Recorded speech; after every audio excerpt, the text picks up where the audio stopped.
Hey everyone, and welcome to the channel. My name is Ash, and I'm here with a review of Bio Inc. Redemption on Xbox.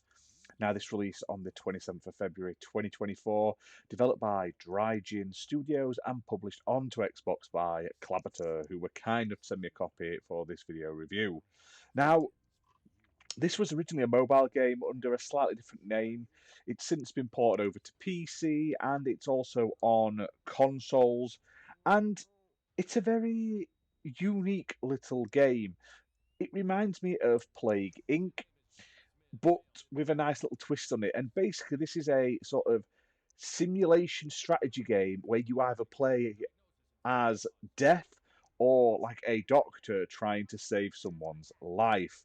Now, it's cool, it's unique, and it features two separate campaigns. So there's 18 different cases, 9 on each side, each with their own unique scenarios and twists and stuff like that, and objectives you've got to work through. Now, the two campaigns, there's Death, where you basically have to infect and give these poor people illnesses and basically beat the AI doctors trying to save them and eventually kill them. You have to be the plague as such.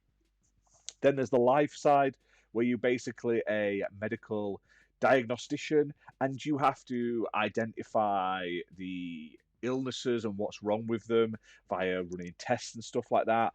Then put them on a sort of treatment plan, all while getting curveballs thrown in because they decide to change their lifestyles and other things, and maybe they get weaker and weaker, and then they get a new disease and stuff like that. And you're basically doing it while the clock counts down before they die, basically. Now, it's quite fun, this. There's 4 different difficulty levels for each campaign as well. So the AI is quite adaptive as well, so it gives you a lot of replayability to it.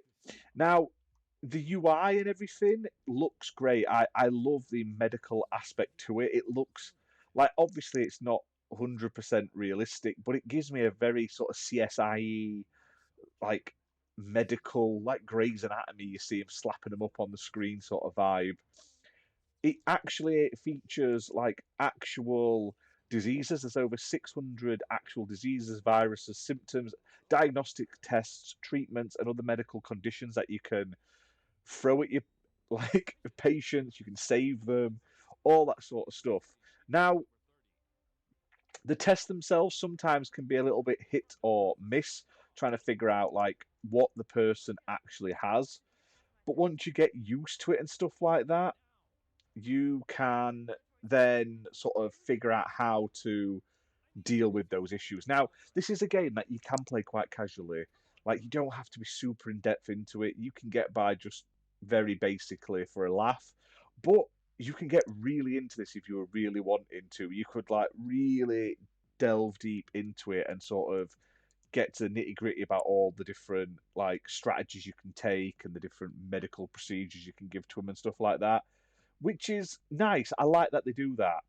Now, you complete a level and you get XP, and you can then spend this XP on like boosters and stuff like that, which will assist you in the harder cases as you progress through the campaigns. So it gives you a reason to replay to get more XP and stuff like that.